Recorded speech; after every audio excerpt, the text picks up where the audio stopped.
숨진 고준희 양 유기 사건과 관련된 수사가 속도를 내고 있습니다. 준희 양의 친아버지가 구속된 데 이어서 친부의 내연녀에 대한 영장 심사도 열리고 있는데요. 이런 가운데 숨진 준희 양의 친아버지가 진술을 번복하면서 사망 원인에 대한 궁금증은 더욱 커져가고 있습니다. 자세한 내용 이웅혁 건국대 경찰학과 교수, 최영일 시사평론가와 함께 알아보도록 하겠습니다. 네, 오늘 두 분 나와주셔서 감사드립니다.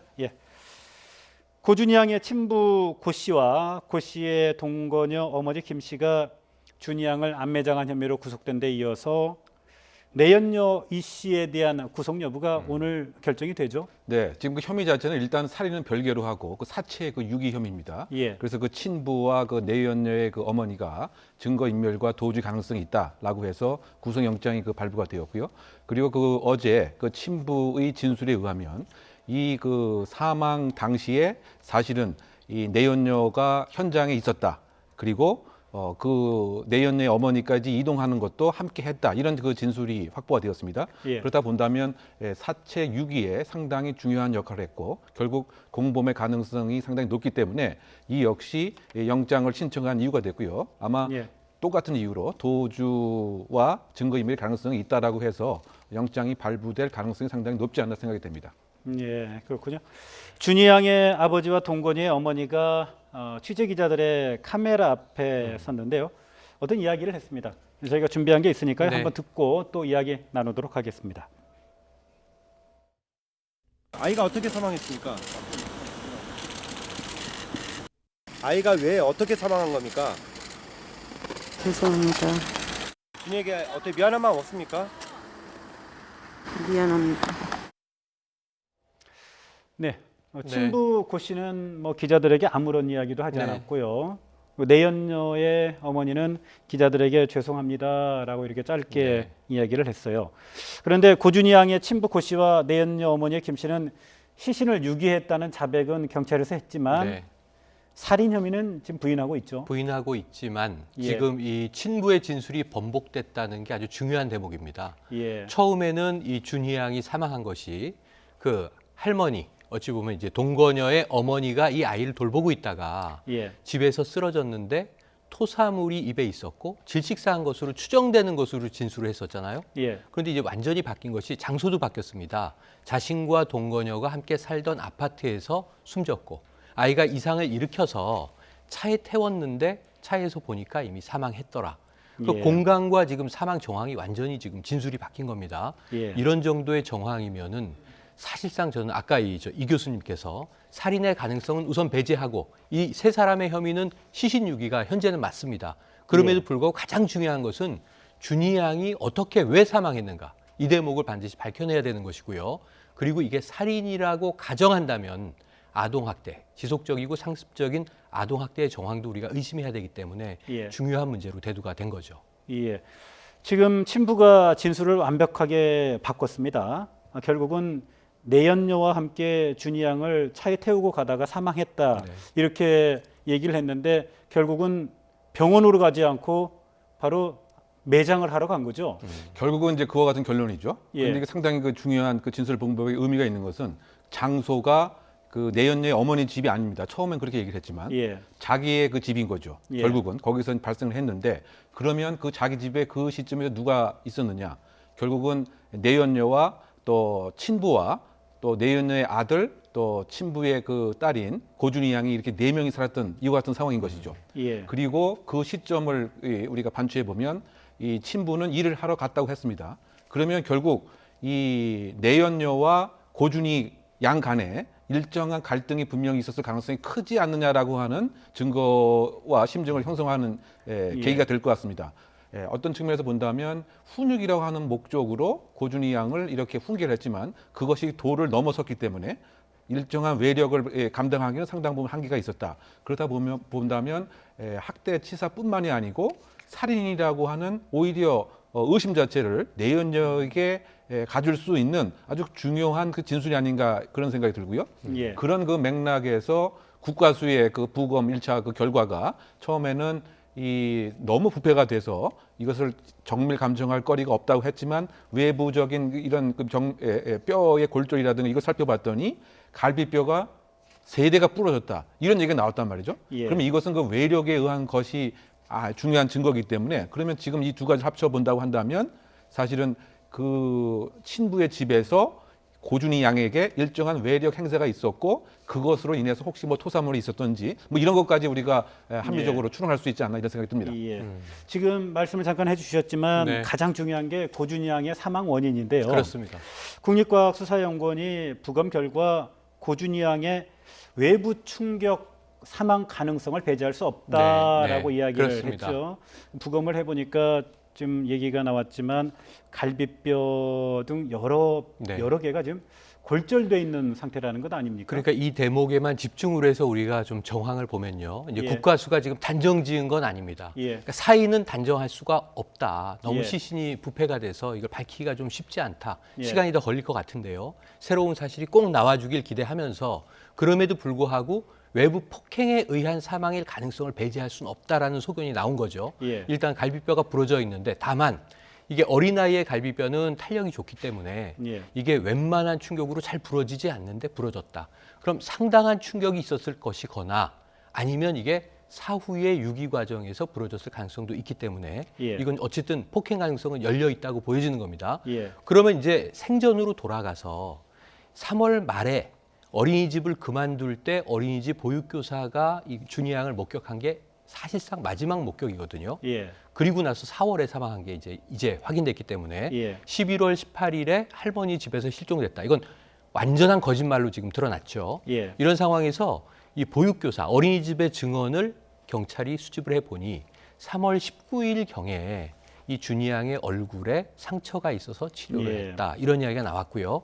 그리고 혀가 부어 있어서 식사를 제대로 하지 못했다. 이런 이야기도 나왔습니다. 그러면 적어도 어린이집에 다닐 때만 해도 정황이 아동학대로 의심되는 이야기가 나온 것이 아닌가 싶고요. 그 이후에 또 머리 부위에 봉합수술을 했던 그 치료의 흔적도 우리가 이미 보도했기 때문에 이런 것들을 종합한다면 상당한 정도의 이 아동학대, 폭행의 정황이 있었던 것 아닌가 정도는 우리가 의심해 볼 수가 있겠고요. 이제 남아있는 것은 이 친부와 내연녀 그리고 또 내연녀 어머니의 자백이 아닌가 싶습니다. 지금도 말씀을 해주셨지만 아닌 게 아니라 고준희 양이 평소에 가족들로부터 상당한 수준의 냉대를 받았던 게 지금 정황상 확인이 되고 있어요. 지금 3월 19일 얼굴에 상처를 입어서 치료한 게 확인이 됐고요. 또 한 가지는 아파트에서 발견된 혈흔에 친부 고 씨와 또 내연녀 이 씨의 DNA가 모두 검출이 됐다는 것 아닙니까? 이런 그 국과수 부검 결과도 그렇고요. 이런 정황들을 봤을 때 경찰에서는 지금 학대, 치사 가능성을 의심하고 있는 것 같더군요. 그렇죠. 우리가 그 학대라고 하면 그 물리적 학대 또는 그 방임, 정서적 학대 이렇게 얘기를 합니다. 근데 고준희 양에게는 이 세 가지가 모두 발생하는 중복 학대의 가능성이 상당히 높지 않는가 생각이 되는데요. 그 이웃의 그 한번 진술에 의하면 고준희 양이 그 뒤에서 그 쫓아가고 그 친부가 빨리 와 이렇게 소리치는 이런 경우도 목격이 되었다고 얘기를 하고 있고요. 지금 그 말씀처럼 3월 달과 그 2월 달에 그 머리 부위에 그 창상을 입었다. 근데 이것은 살이 찢어지는 형태이기 때문에 지금 말씀 도중에 제가 죄송한데 이 화면에 어린이집 교사의 증언이 나오는데 저게 3월 달의 증언이거든요. 그렇죠. 혀가 부어서 밥도 제대로 못 먹었다고 하는데 저것은 준희 양의 또 진료 기록을 보니까 1월부터 병원에 간 기록이 없어요. 그렇죠. 치료를 전혀 받지 못했다는 거죠. 그러니까 그 전에는 1월 이전에는 친모와 함께 그 생활을 했습니다. 그걸 1월 이후에 이제 그 친부의 집으로 옮겨지게 됐습니다. 그런데 그 친모와 함께 생활할 때는 갑상생 그 저하증 때문에 이 치료 횟수가 30회 이상이었습니다. 그런데 이제 1월 달부터는 이후부터는 치료 횟수가 전혀 없었던 것이죠. 그러니까 이것이 아까 제가 말씀드렸던 기울여야 할 주의 의무를 완전히 게을리해서 방임을 했을 가능성을 배제할 수는 이제 없는 이런 부분이고요. 또 지금 조금 전에 말씀을 하다 말았던 머리 부위의 그 상처는 그 물리적인 학대인 것이죠. 이런 것이 상당히 그 중복해서 일어났을 가능성이 상당히 큰 것이고 그렇다고 이제 봤을 때 지금 장소가 바뀌었음을 우리가 엊그저께 알았지 않았습니까? 또 하나 그 중요한 건 시점이라고 저는 그 생각이 듭니다. 지금 어쨌든 최후 목격자는 어린이집 교사인데 이거 3월 31일이었고 3월 말이죠. 예, 3월 31일이었습니다. 그리고 어쨌든 그 매장한 날이 4월 27일로 되어 있습니다. 네. 예. 그러면 사망한 날이 반드시 4월 26일 필요는 없는 거죠. 그렇죠. 이미 그 2주, 3주 전에 예. 사망을 하고 어느 장소에 집안 어느 부위에 계속 그 이렇게 두었을 가능성, 사체를 그대로 방치했을 가능성을 배제할 수는 없다. 이것이 저는 그 원영희 사건을 우리가 보면 알 수 있죠. 예. 원영희 사건도 그 사체를 베란다에 열흘 정도 두고 나서 그 나중에 그 저 평택에 할아버지 그 산소 옆에다가 매장을 했단 말이죠. 그때는 뭐 초콜릿을 함께 뒀지만 이번에는 그 인형이죠. 인형을 예. 함께 줬어요. 상당히 그 유사한 모습이 그 있습니다. 예. 그런 점으로 봐서는 일단은 그 사망 장소를 특정했기 때문에 사망 그 시점, 그 다음에 사망을 한 경위, 뭐 이런 것들로 이제 수사가 초점이 맞춰지지 않을까 생각이 드는데 저는 그 수사 상황에서 또 유의할 사항이 오늘 구속영장이 발부된다 손 치더라도 그러면 지금 전주 덕진 경찰서 유치장에 이 3명의 공범이 함께 있게 되는데 간혹 가다 보면 공범 간에 서로 간에 의사소통을 하려고 하는 이러한 시도를 많이 합니다. 말을 맞추기 위해서. 근데 가장 중요한 것은 이 공범자를 철저히 분리해서 진술의 그 불일치성을 파악을 한 다음에 그것에 있어서의 진술을 확보해야 된단 말이죠. 예. 그래서 그 공범을 철저히 분리하는 이런 것에도 수사기관이 소홀히하면 안 되지 않나 이런 생각을 해봅니다. 예. 공범들의 네. 격리 수용은 뭐 이런 경우에 뭐 기본적인 원칙에 네. 해당하는 문제이기 때문에요. 경찰이 뭐그 정도는 철저하게 준비하지 그렇죠. 않을까. 근데 최근에 보면은 싶네요. 그죠? 얼마 예. 전에도 보니까 과자 안에 그 예. 메모를 놔서 이렇게 전달하기도 하고 예. 또 지난번에 보면 이제 뭐 뻐꾸기 날린다라고 해갖고 뭐 그런 것이 또 있기 예. 때문에 혹시 그 예. 그런 실수를 하지 않을까라고 하는 생각 때문에 한번 이야기를 해봤습니다. 예, 수사하고 있는 전주 덕진 경찰서 관계자들 지금 이웅혁 교수님의 이런 지적, 네. 기후 위기를 를 바랍니다. 얼마 전에 이게 예. 적발됐었기 때문에 더더욱 주의를 기울이지 않을까 하는 예. 기대를 해보고요. 참 놀라운 것 가운데 하나가요. 준이 양이 뭐 정확한 사망 시점은 저희들이 네, 지금 특정하기 어렵습니다. 특정하기 어려운 상황인데 어찌 됐든 준이 양의 행방이 보이지 않은 행방을 찾을 수 없었던 3월 말 이후에 이후. 지금까지 네. 참 가족들의 행적이 예. 참 놀라울 정도죠. 그러니까 이게 어떻게 이런 지금- 일이 있을 수 있었는지. 그러니까 이 소름 끼치는 대목이 바로 이 대목인데요. 예. 자, 이 아이가 자연사에 쓸 리는 없고 이 어린 아이의 경우에 예. 이게 병사일 수도 있고 변사일 수도 있습니다. 예. 문제는 그때 즉시 119를 부르던가 병원으로 갔어야 정상이죠. 예. 문제는 여기서 뭐 토사물을 흘렸든 아니면 아이가 예. 어떤 이 신체에 이상을 일으켰든 유기했다는 것 자체도 이제 엄청난 죄입니다만 예. 아까 말씀하신 대로 정황은 이 갑상샘 기능 저하증 이것은 6개월 이상 병원에 가지 않으면 위험해질 수 있다라는 거예요. 예. 생모는 굉장히 이제 병원을 많이 갔는데 예. 1월 이후에 가지 않고 뭐 1년 가까이가 흘렀다고 한다면 이 아이를 방치한 건 명확해 보이기 때문에 예. 적극적인 의미에서는 살인의 가능성이 있는 거고요. 그다음에 아까 말씀하신 대로 이 폭행을 행사해서 어떤 학대 치사에 이르렀을 가능성이 있고요. 적어도 유기치사의 가능성까지도 있습니다. 예. 아이가 그냥 자연스럽게 사망했을 가능성은 드물다고 봅니다. 그렇기 그- 때문에 예. 8개월 동안 저렇게 네. 치밀하게 말씀하신 알리바이를 대로 조작을 하는 거죠. 이 아이가 살아있도록 하기 위한 연극을 수개월 동안 하는데 이 예. 정황이 보통이 아닙니다. 이사를 예. 갔는데도 아이 방을 꾸며놓고요. 예. 이불을 펴놓고 예. 장난감과 학용품을 진열해놓고 예. 마치 이제 이 외부인이 오면 이 집에 아이가 있는 것처럼 보이기 위한 정황. 여기다가 또 한 가지는 이 경찰 조사가 들어가기 전에는 확인하기 어려운 계좌. 이 내연녀의 어머니 아이를 돌봐준다는 명목으로 예. 양육비 형태로 60만 원 내외의 돈을 매달 입금했다는 예. 거예요. 예. 여기서 뭐가 한 가지 기각이 되는 게 있냐면 왜 아이가 사망한 사실을 숨겼느냐. 이혼 소송에서 내가 불리해질까 봐 그랬다. 사실 유책 배우자 아닙니까 지금 내연 관계가 있고 예. 그렇다면은 이 남성의 경우에 아이가 없는 것이 이혼에 유리하죠. 예. 그런데 여기서 아이를 내가 키울 테니 그럼 아이 엄마에게 양육비를 내가 받아내고자 했다. 60만 원 정도를 양육비로 이 내연녀의 어머니에게 입금하는 정도라면 받아낼 수 있는 법적인 양육비는 얼마 안 됩니다. 예. 그래서 이 자체가 거짓말이라고 한다면 지금 여러 가지 좀 신뢰하기 어려운 진술들이 많이 나와 있다. 이런 예. 점에 좀 우리가 주목해야 될 것 그렇군요. 같습니다. 또 한 가지 더욱더 놀라운 사실이 또 확인이 됐는데요. 그러니까 친부 고 씨가 딸을 안매장한 다음 날 본인의 진술대로 한다면 4월 27일 날 안매장을 했는데 그 이튿날 SNS에 글을 올리고요. 네. 가족 가족들과 여행을 갔더군요. 그러니까 상당히 그 더 놀랄만한 일인데 아마 본인들 예. 입장에서는 마치 그 아무 일이 없던 것처럼 일상적인 생활을 하고 있는 것으로 대외적으로 보이려고 하는 이와 같은 마음도 함께 그 있었던 것이 아닌가 생각이 되고 예. 또 어떤 그 측면에서 봤을 때는 그만큼 고준희 양은 별 가치가 없었던 것으로 마음속에 있었던 것이죠. 즉 애착 형성이 전혀 안 되어 있다.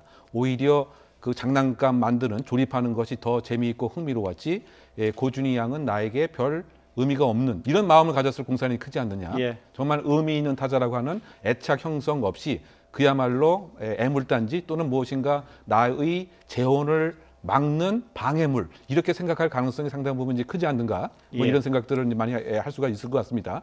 그러다 보니까 더 충격적인 것이고 정말 아버지가 맞느냐 뭐 이런 그 비난도 상당 부분 있는데요. 또 더군다나 그 여행을 가려고 했던 것조차도 사실은 공식적으로 이 4명이 간다라고 하는 것을 알렸던 것 같습니다. 주변에 있는 사람에게. 예. 그러면 결국 아무 일이 없었고 여전히 생존하고 있었다라고 하는 것을 또 감접적으로 보여주기 위한 그러니까 이 가족 자체는 8개월 동안 철저한 연기 연극을 했고 자연스러운 실종사로 위장하기 위해서 계획에 의해서 착착착 진행했던 것에 더 비난의 강도가 지금 심한 것이 아닌가 국민들이 그렇게 생각하지 않는가 생각되죠. 네, 참 영화 네. 제목 같기도 한데요. 무서운 가족들. 그렇습니다. 이라는 영화 제목이 생각이 나는데 자, 이 무서운 가족들 앞으로 경찰 수사가 더 진행이 돼야 네. 되겠지만 어떤 혐의와 어떤 처벌을 받을 수 있을까요? 네, 지금 일단은 뭐 시신 유기 혐의는 너무 명확한 거고요. 세 명이 다 여기서는 이제 자유로울 수가 없습니다. 그리고 이제 준희 양의 사망 원인을 우리가 철저하게 앞으로 밝혀야 될 텐데 예. 살인이냐 아까 말씀드린 대로 학대치사냐 유기치사냐 예. 이 모두 어쨌든 법적으로는 형량은 많이 차이가 납니다. 예. 적극적인 살인이었다면은 또 계획살인이었다면 이건 굉장히 형량이 무거울 수밖에 없지만 적어도 학대치사나 유기치사라 하더라도 이 정말 보호해야 되는 아동에게 폭행을 통해서 아니면 방치를 통해서 죽음에 이르게 한 책임을 이 어른들이 면하기는 어렵기 때문에 지금 이 시신 유기 혐의보다는 훨씬 강한 처벌이 내려질 것으로 전망을 하고요. 예, 예. 반드시 밝혀져야 된다고 봅니다. 예, 그렇군요.